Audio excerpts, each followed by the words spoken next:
wanted to first say on the Tua note, I feel terribly for this guy. And it's kind of pissing me off that others in sports media are giving their input on whether or not they would retire if they were in his shoes. Guys, shut the F up. Not our place to say. It's just wrong. And especially if you haven't stepped foot on that field in the past, you have no idea what retiring means for someone in their prime who loves football this much. Just a quick rant, a quick side note. Would you tell a painter, the most successful, richest painter in the world, oh, you should just retire, and say it without empathy because he's rich? Answer, you wouldn't. Only professional athletes we seem to put into this category of person that's like they're not real, they're rich, shut up and dribble type thing. Tua retiring would be catastrophic to his mental health. So stop commenting on if you would if you were in his shoes. And if he chooses to play, it's not selfish. It's not selfish. Passion drives our lives. If you love what you do and you have to give that up, that is crushing. That is identity deflating. Makes folks lost. And if you don't love what you do and you don't earn as much money as you want to earn, and you're one of those guys saying, dude, just retire, you're super rich, you have a wife and kid, that says it all. You've never loved something as much as he loves football. So let's get that out of the way first.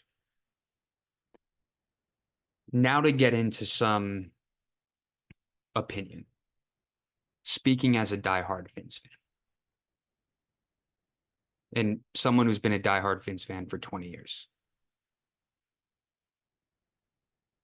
Tua is reportedly going to see a concussion specialist, and he has, in fact, already made up his mind. He's going to keep playing. But first, he wants to consult with the best neurosurgeons, best neurologists in the world. Fine. Here's the problem. This isn't an ACL. This is the brain. And especially a part of the body, unlike the heart, right? Damar Hamlin, it's a part of the body where research is very limited. We don't know much about it at all. There's no way to surgically repair damage from concussions. Unlike an ACL, right? We see players now in 8 months, his teammate Jalen Phillips bouncing back from a torn ACL in 8 months. Science has taken leaps and bounds, right? Has jumped by leaps and bounds with ACLs. It's not the same thing with the brain. Tua can teach himself how to fall more. He can do more mixed martial arts, which I thought was a great idea. And I thought actually turned out to be very helpful. Played in all 17 games last year. But this is different. Now, there is a path for him to get hurt less. And this may sound weird coming from a guy who has a sports podcast. I'm also a somatic experience practitioner. And I won't get into the nuts and bolts of what that means. You can look that up if it sounds fascinating. It is to say that I know how trauma works from a biological perspective. This is a guy who has been severely traumatized, dislocates his hip, gets terrible concussions now 4 times. And here's the funny thing about trauma. It's this broad word in society. It's a trendy word right now. Guys, it's majorly not mental. Trauma is psychosomatic. And that means trauma, the residual effects are felt by your brain and your body, your mental and your physical. And as it turns out, what we know scientifically, trauma can have a much stronger physiological bodily imprint than we once thought. You can mentally process trauma, physiologically speaking. It's not something we can just go to therapy for and rid ourselves of. Now, what is physical trauma? Physical trauma means our bodies, when Tua gets hit, when he takes hits, the traumatic hit of a concussion, can't thoroughly go through in the blink of an eye the full threat response cycle, fight, flight, or freeze. In whatever state your body is in when you undergo that event, oftentimes it gets stuck in that place, right? For Tua, it's probably a mixture of fight and freeze, and actually flight too, right? Running from a defensive end. It's all three of those things. When we can't complete these response cycles, the energy of that incomplete response gets stored in our cells, gets stuck in our cells, which then means even if we've gone to therapy to mentally process, our bodies are still braced. And they're still braced, especially so if we continue to drive the same car that we got in that wreck in, right? To continue to date the person that assaulted us. For Tua, his body is bracing. It's always scanning now for danger on the field, even if he's not consciously thinking about it, right? His body is still in that same threat response. And he's got 4 concussions. What I'm trying to get at is Tua doesn't consciously know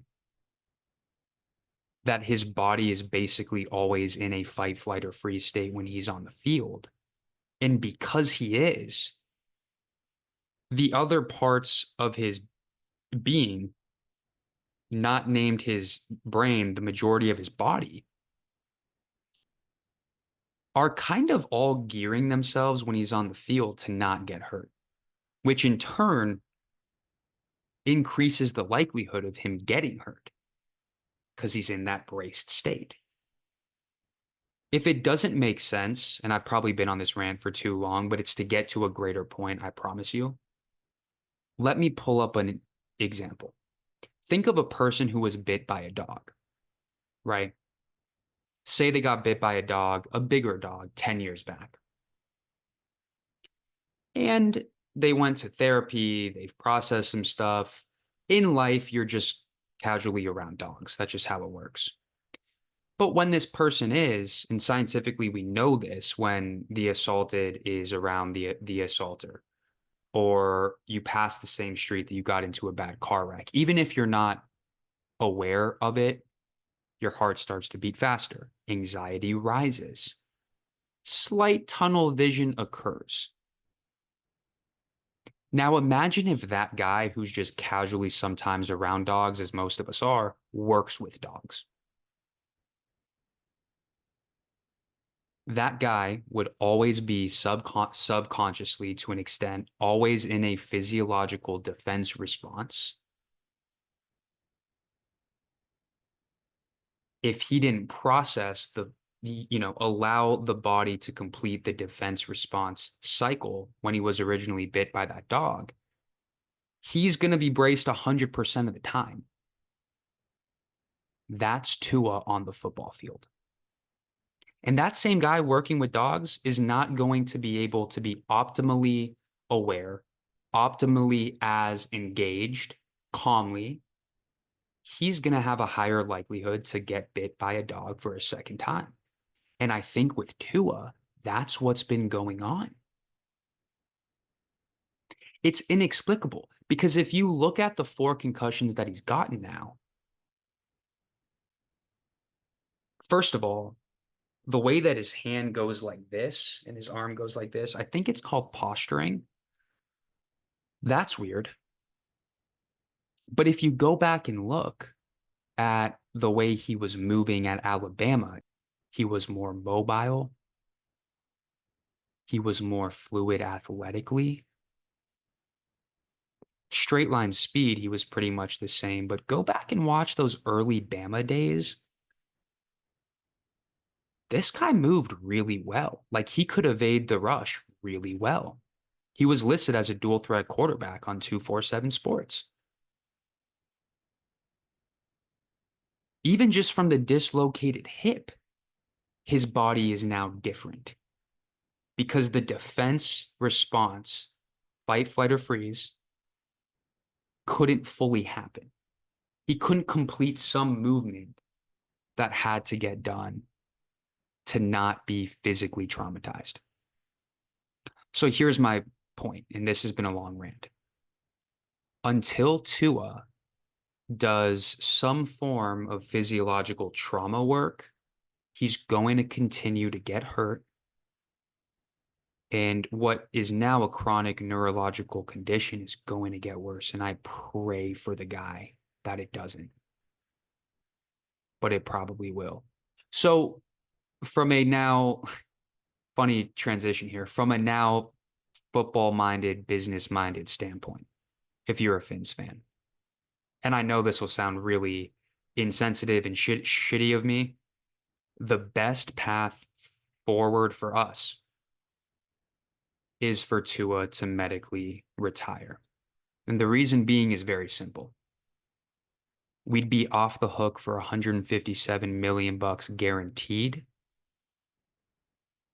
Of course, clear up cap space, go out and get a rookie quarterback in the 2025 draft class. Maybe Quinn Ewers would be a great scheme fit. Cam Ward, hyper athletic, hyper talented. Would love to see what he can do with these weapons and this speed. But more so because there is a very small likelihood, to be real, that Tua has the people around him to say, hey, man, you know what is the best case for your brain? You know how you can keep playing and not get hurt, or at least have less of a likelihood to, is by physiologically ridding your body of the stud trauma. I don't trust that to happen. He's going to keep getting hurt. Concussions will likely keep occurring. And for the guaranteed money that we're paying him, we're losing time now with this team. We're losing time with this coach and these weapons and this speed and this defense. Good new DC, great secondary now. Brought in Fuller. Holland still young. Phillips, great young rusher off the edge. A long spiel to say that my heart goes out to Tua. Long spiel to also say that this isn't something that you can just fix. It's not an ACL. And it's something that's going to require Tua to be able to complete some of the defensive responses that he couldn't during the multiple occasions of extreme injury and extreme traumatic experiences that he's had.